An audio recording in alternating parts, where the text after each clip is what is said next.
This is a monumental task.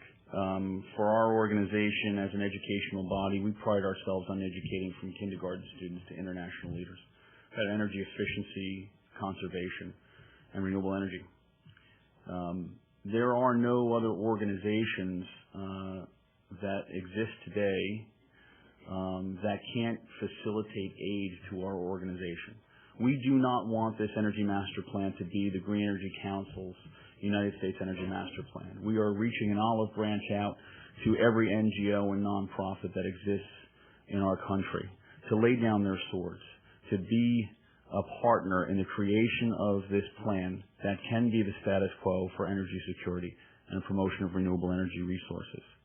We have various organizations that have partnered with us already on this, and I mentioned them prior.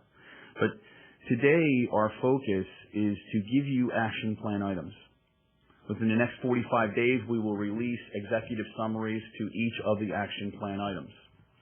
Today, we're here to discuss action plan items 1 through 3, which are the most imperative for this Energy Master Plan to have the legs that it needs to turn words into actions.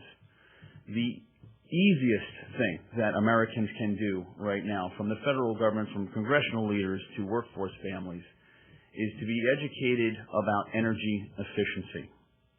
It's a very easy process. Most of us in this room learned it when we were young from our mothers and fathers. Shut the refrigerator door. Think about what you want and then open it up. Shut that light. Do you think Daddy's the electric company? Shut the door. What do you think, Daddy's a banker? Mommy's a banker?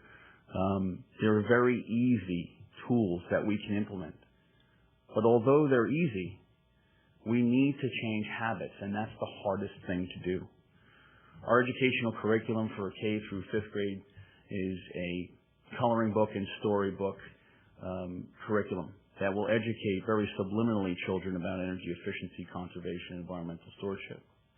6th, 7th, and 8th grade programs will incorporate first a comic book genre of a new eco-superhero called the Green Guider and his Eco-Force. It'll eventually evolve into a nationwide scholarship program, we hope, that will be released in the fall for collegiate and university students to help us design an interactive video game for the 6th, 7th, and 8th grade demographic. Our 9th through 12th grade curriculum will be inclusive of trying to establish Green Energy Council high school chapters in all the high schools across our nation. We have various high schools that are already designated in the Northeast. We're hoping that runs rampant throughout the country. These high school chapters will be given existing tools from the U.S. Department of Energy and Education in regards to things that they can do inside their own communities, inside their own schools. 85% of the colleges and universities in America currently do not recycle. We need to do a better job. We'd like to spend most of our days on educating a new, younger generation to perpetuate the changes that we're all talking about making today. The energy efficiency aspect, how do we do this? How do we make it work? Conservation and energy efficiency are crucial components to our national energy plan. Our challenge is clear. We must use technology to reduce demand for energy, repair and maintain our energy infrastructure, and increase our energy supply. We need to change the way that we produce, use, and conserve energy. Increased efficiency in energy use, particularly electricity, must be the cornerstone of our energy policy. Energy efficiency should be viewed as our 5th fuel to complement coal, nuclear, natural gas, and renewables. Energy efficiency should be used as our first fuel. It's our first line of defense to reduce our daily needs of energy.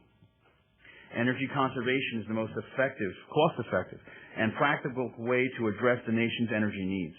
Not only does it lower consumers' costs by reducing their energy consumption, but it also avoids the far more expensive prospect of building costly new power plants and transmission lines to meet rising demand.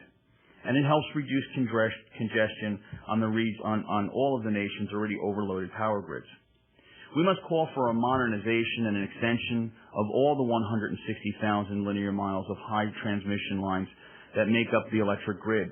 This will increase energy efficiency by 20% and provide access to many new renewable energy projects. We can cut the growth rate of global energy consumption by more than half in the next 15 years through more aggressive energy efficiency efforts. In this sense, conservation is sometimes referred as the fifth source, as I've said, for electricity.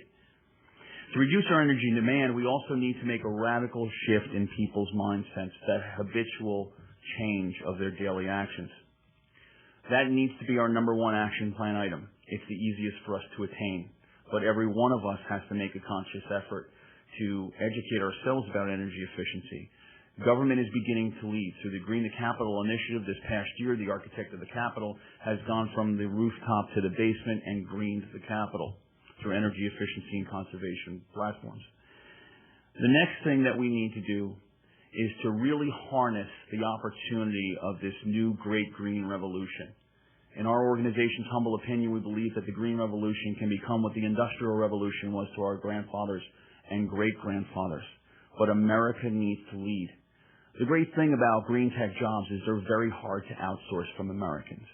You make the energy here through renewable energy. You produce the solar panels and wind turbines here. You install them here. The money stays within the communities, and it stays within America's borders. That equates to energy security.